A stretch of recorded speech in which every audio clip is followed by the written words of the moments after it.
Question number one. What are the goals of the organization for this semester?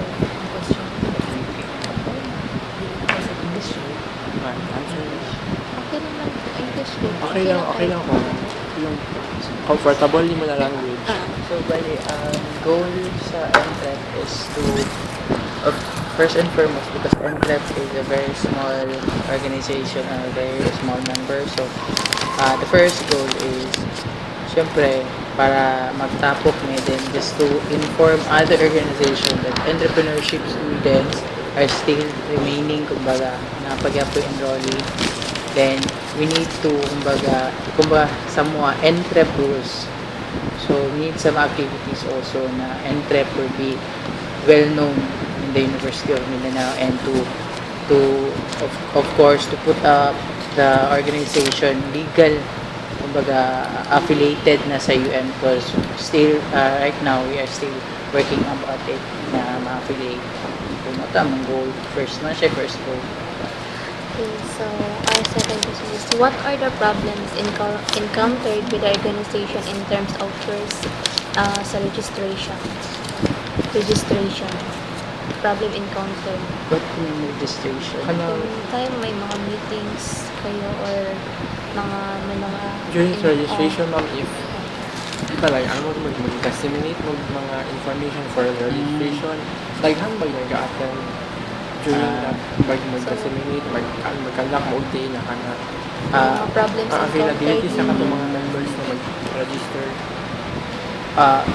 First thing is because we do appointment mga appointee officers good, kumbaga. So, first, I was a vice president, but then, yung president kasi is so busy regarding sa iyang personal life, kumbaga. So, then, ako ang nag-president. Then, of course, kay appointee, regarding sa registration, of course, not your problem because representatives mong good among tawag every year. So there is president, vice, secretary, auditor, officer, and then first year, second year, and third year representative, because sila mga years ang daghan compare sa mga fourth year, because now we are only 8 fourth year nga mo graduate this coming April. So ang dissemination of information through text brigade, through of course sa among program head who's handling majors sa second year and third year, and also to text brigade, and to those representatives nga have connections sa mga same year level niya. Pero of course di na mo ma-meet up na tanan sa pag general meeting. We do have attendance pag once na sila. We do attendance para kung kulang data nga ni data kadagan na, pero before may mag general meeting, officers pa jud siya before dissemination of other information kung may activities. Okay, after sa registration, about sa inyong activities or events, mga problem encounters ninyo? Before mag events, financial, as in financial jud, because bago lang magud ni economics and entrep, giisa lang na siya.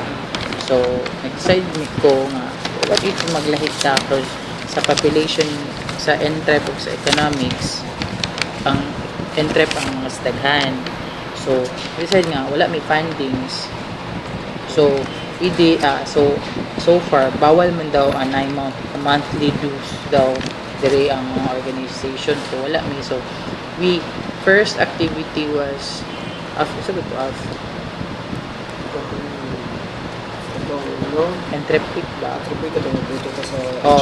Last year Entrep Week, we part that because wala mi financial or funds. So syempre nagpaamot mi din mga nag-commit was 50 daw, pero wala jud mi kaabot og 50, but still we handle kumbaga ang financial jud ko ang problem is kana syempre ang magpailami nga Ano mo sa promotion ninyo? magpaila since dili siya yung anak kanon, gamay na ang members, mag-lisod mo lisod.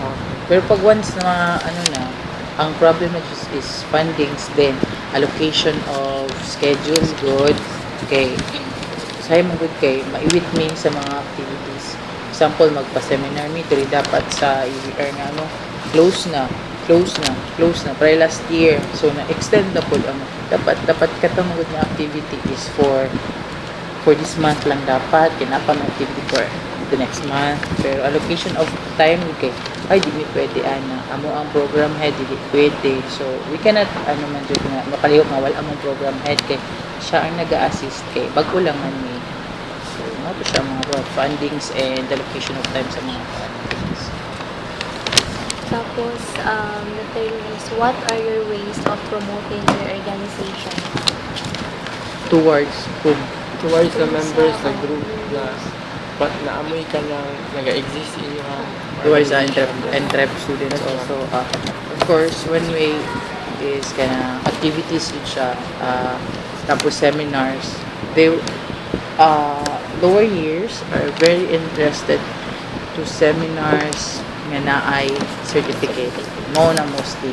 Mo na magkatawan ni makadawat mo ano na makatrabaho na mo, kadaghan na mo certificates, pero but then pag once because of that man good kay before may magkuan og seminar asa na mo sila, kumbaga isa ba ang gusto hilig sa first year na mo kasi hilig sa second year, so we think of activities nga for sure they will like na to join.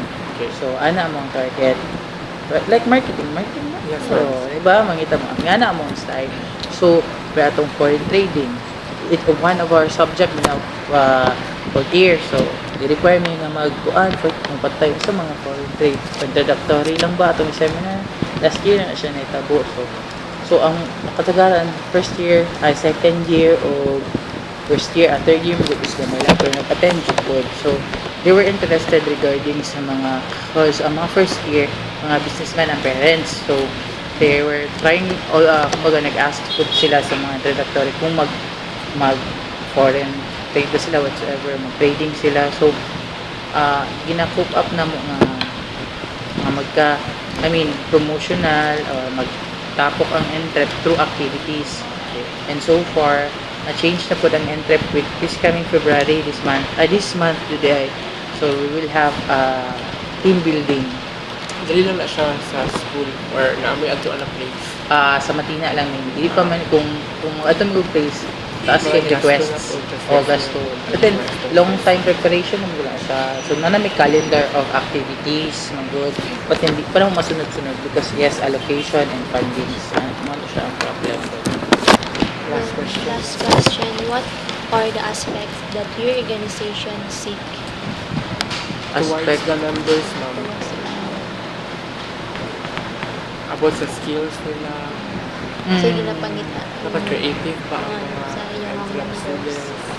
Aspects as entrep sa organization sa ang una jud pag once pagpaila-ila na ko as president and as kumbaga head or ahead pud sa mga lawyers kay know yourself better why mo nagsulod og entrep kay mostly first year okay pa, second year shift na, third year nag-shift na po.